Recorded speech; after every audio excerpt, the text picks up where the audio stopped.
Buenas tardes. Para mí es un placer hacer este video sobre casación penal.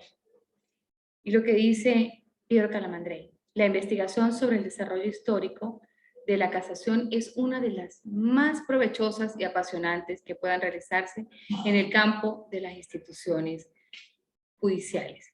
A continuación, empezaremos ya las láminas de la exposición. Casación penal. La evolución histórica.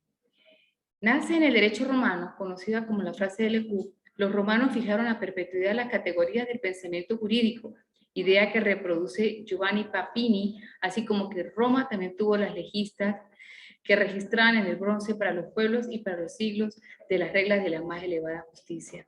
Aquí nosotros podemos observar que la evolución histórica nace como en la cuna del derecho, y podemos también abarcar que durante la República existió la acción de nulidad por violación de las formas, lo que conducía a la inexistencia de la sentencia.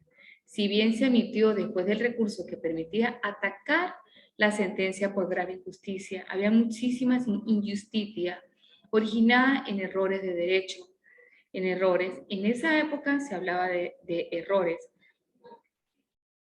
¿Qué es lo que conduce actualmente, de acuerdo a esa evolución histórica, a ese antecedente histórico, a que nosotros hoy día, como abogados, como profesionales del derecho, estemos frente a un recurso de casación? Después el recurso que permitía atacar la sentencia por grave, por errores, cuando empezó la distinción entre las cuestiones de hecho, la quaestio facti, y las cuestiones de derecho, la quaestio iuris.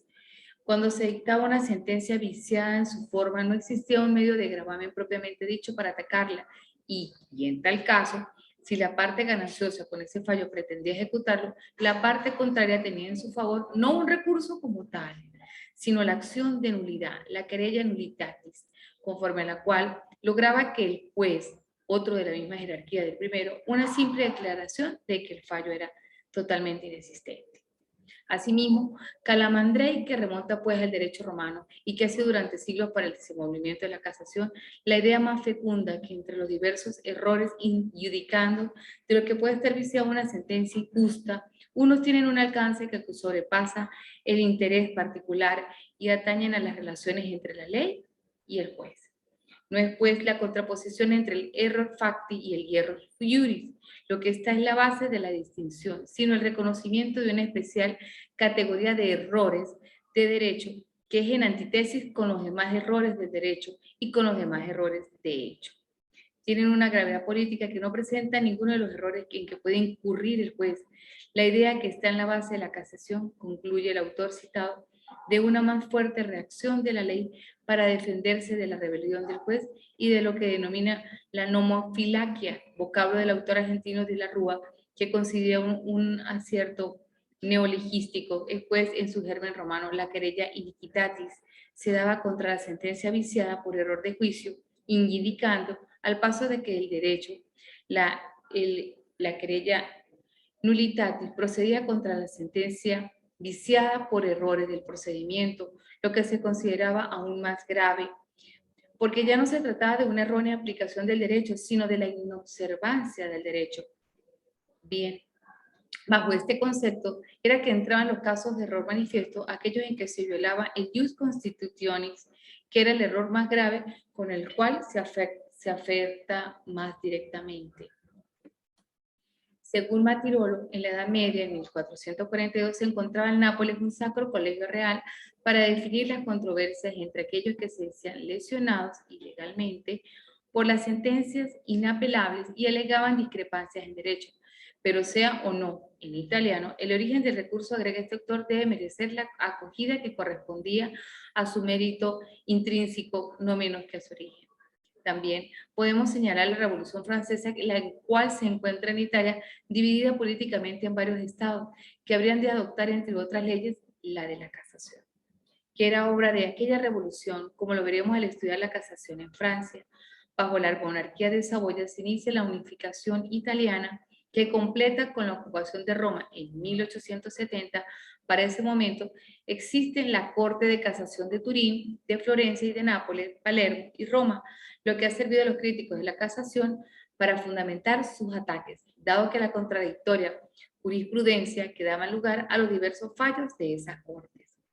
También podemos hablar como antecedentes a Carneluti de 1926, a Enrique Redenti de 1936, a Salmi en 1939 y por último el proyecto Grandi, elaborado con el aporte de las mismas procesalistas Carneluti, Redenti y el insigne Calamandrei, quien acerca de esta reforma expresó: fue una larga y compleja obra de preparación en la cual ha cooperado diversas generaciones de estudios y factores históricos de diversa naturaleza.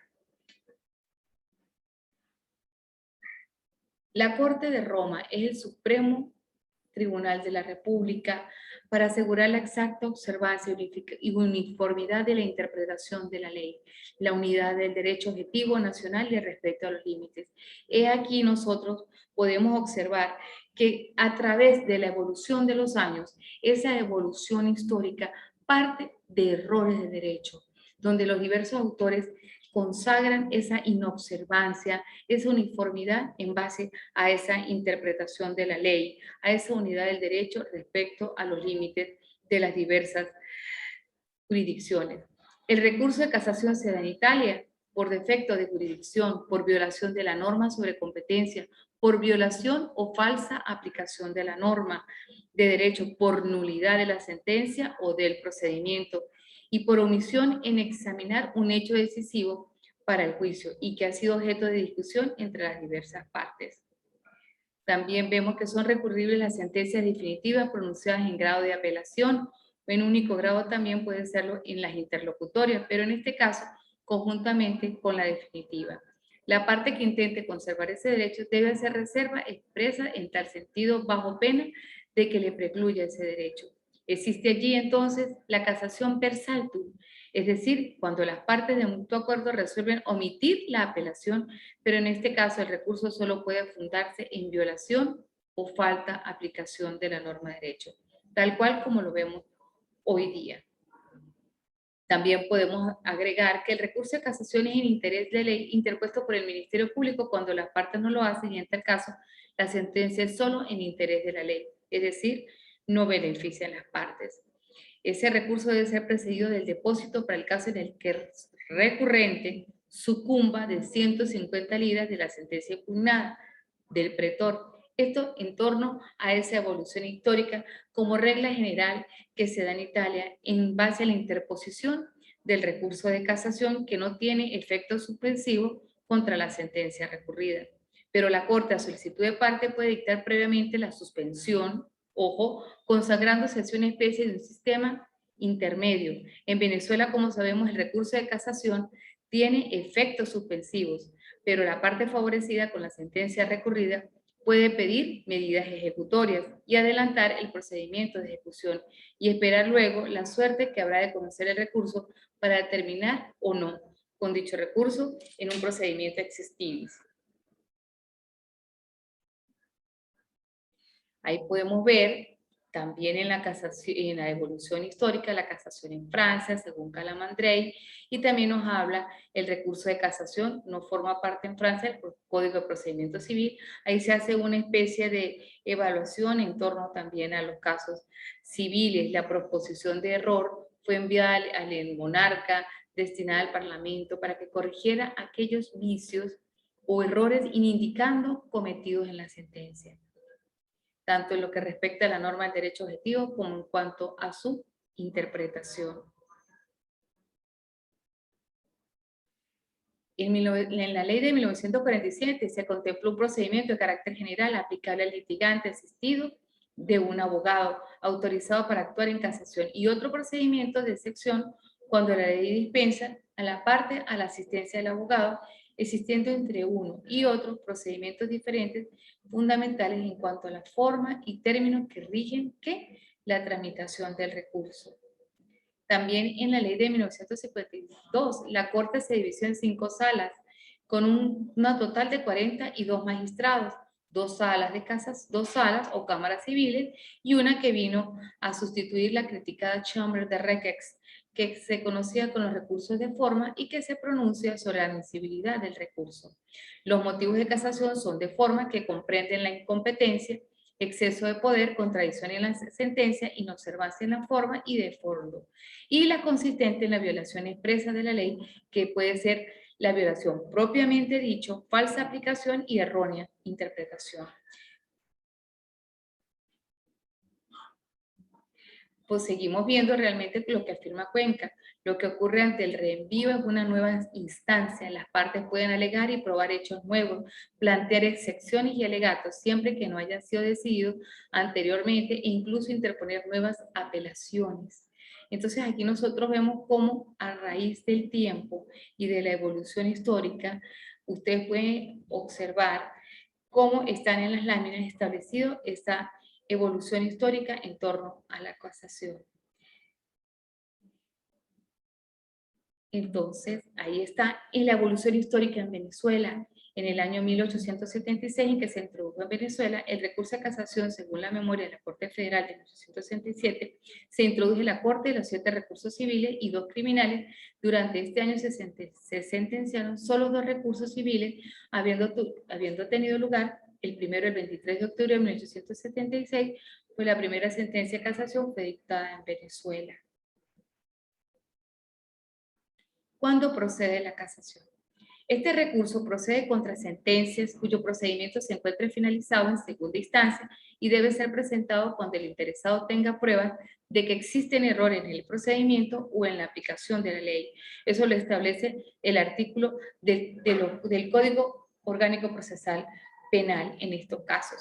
Se podría afirmar al decir que el recurso de casación desde la perspectiva de la doctrina penal y en especial desde la óptica práctica del órgano de jurisdicción penal tiene por objeto reparar los errores de derecho en que pudo haber incurrido el juzgador al momento de pronunciar la sentencia. Ahora bien, este recurso de casación es un recurso extraordinario que tiene por objeto anular una sentencia judicial que contiene una incorrecta aplicación de la ley o que ha sido dictada sin observar las formalidades de esta, y es la Corte Suprema de Justicia. En este caso estamos hablando del Tribunal Supremo de Justicia.